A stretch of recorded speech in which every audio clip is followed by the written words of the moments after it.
Pangat kuweba po. Ayan. Kuweba na naman. Tunnel. Palagay ko, itong lugar na to, ano to, may nagtitreasure dito. Uy, ang ginagawa dyan. Wala ba kayo napapansin na nagtitreasure dito? Hindi. Wala kayo, hindi nyo nakita kung sino nagtreasure dito? Dito? Ah, bilas mo. Kayo din. Natutubo rin pala. Wala kayo nakuha. Dito makakakayo ka na malaki sa loob. Oh? Makakayo ka na. Ay, oo nga ano. Ano yan? Sige, tuktukin mo. Ayun o, simento boss. Ito. Ah, bato lang yan. Ayan, laki. Ang tiyaga naman ng bilas mo. Hindi. Dati ano lang napon ko. Pinasukan lang nila. Ha? Bilang muna ko kay. Ah. Maloob ko. Pwede po kayo pumasok. Oh, pasok kayo. Ha? Buta? Saan? Loko mo ako ha. Ah, may pako. May pako yan.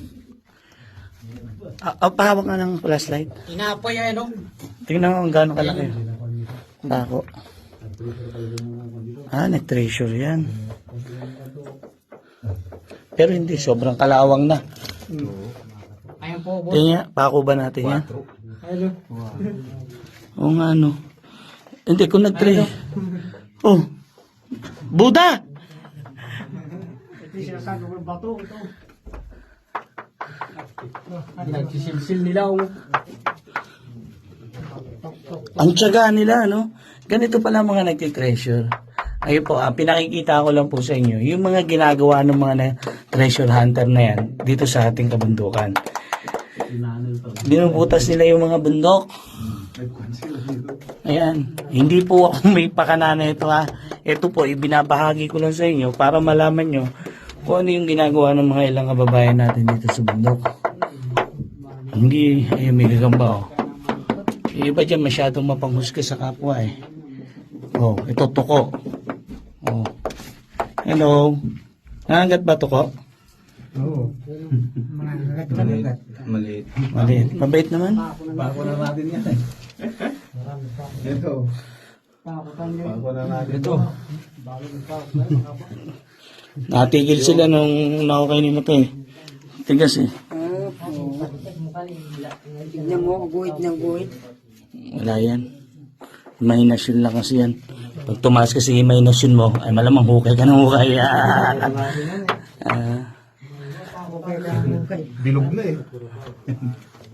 Pero ano, hindi, pwede naman yun eh, kahit yung panahon natin. Pwede naman gamitin nila yung pako natin eh. Ang problema, dito, wala man lang bakas ng kahoy na naiwan sa loob na pinaggamitan nila. Hindi ka pwede mag-detect dito sa dami ng pako. Pag may detector ka, tunugan ng tunugan yan. Kala mo marami ng laman.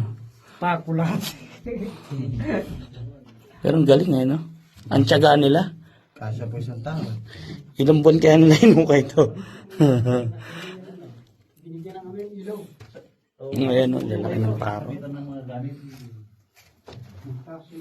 sa baba, labas. Ilaw, nagkagana ka dito. Oo nga, talagang may mga no?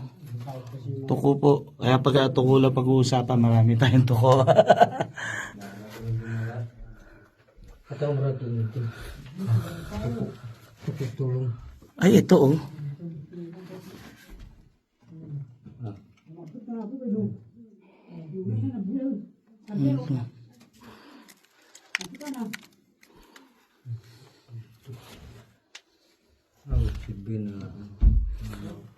Oy, kalampag ng kalampag kayo sa kuweba.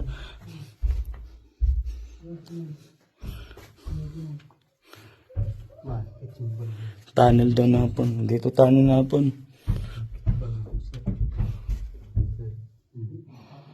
Ay nako, ayan, ganyan po ginagawa nila sa bundok. Pero wala naman tayo naaktuhan pa. Siguro mga matagal na. Kung may maaktuhan tayo, siyempre, parang questionable yun. Paano nagkaroon ng permit yun? Pwede ba magkaroon ng permit para butasin yung bundok ng ganito? Di ba? Ayun. May kasalanan yung nagbigay ng permit na yun.